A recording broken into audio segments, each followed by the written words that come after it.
We're here with Tom McMillen. Tom, just talk about what this day means to you personally. I mean, just seeing Lefty get inducted, get the statue like this and everything. Well, it's really something that we're so happy to have gotten done. You know, he left Maryland 27 years ago, and so it's nice that we can remember all of his accomplishments, his 17 years here, the great things he did for the school. So it's just a wonderful evening. Sure. And how much do you keep up with Lefty these days? I keep up with him a lot. I probably talk to him once a week. So he's still very active. You know, other than a little gimp leg from time to time, he is sharp as a tack. Sure. Any cool stories or anything? I mean, what do you guys talk about? You know, he's always talking about who's playing, the team.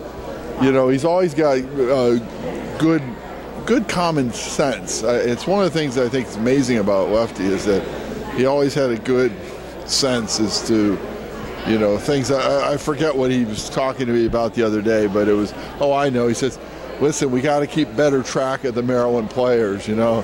And sometimes you lose a player because of an address or something, and he said, no, we got to keep track of them. And so he's still very, very involved and very interested in Maryland. So. Sure. And I know there's a lot of these Lefty stories, but what's your favorite Lefty story? What's your personal favorite? Well, they always bring up the one when I was being recruited, when I told Lefty that Maryland didn't have enough books in their library, and Carolina and Duke had 1 million more books, and Lefty goes, you know, if you read every one of those books, I'll buy any books you need. So. And you mentioned a little bit about Lefty as a recruiter. How was he? How did he recruit you? You know, anybody that starts out as a vacuum cleaner salesman learns how to sell, and that's really the bottom line. He knows how to sell. I mean, he grew up selling vacuum cleaners, sleeping in his car. So, and that's how he ended up approaching basketball. He was the inveterate salesman. Any particular story, anything that you can flesh that out a little bit? Maybe I want to visit. I mean, when my recruiting, he was never going to say he was never going to accept no until I was enrolled in Chapel Hill or whatever other school. It was never no until the deal was done. You know, so which is a very good lesson. You know, he never ever lost hope about anything. As long as there was 1 second on the clock, you can win the game.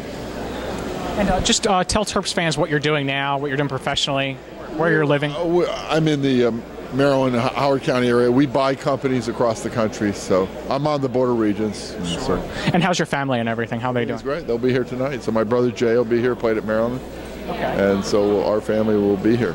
Okay. And just after playing in Cole Fieldhouse yourself, how much do you miss that arena? Just, you know. Well, it had a certain style. You know, I played a lot in the NBA in a lot of arenas. Cole was always something special, you know.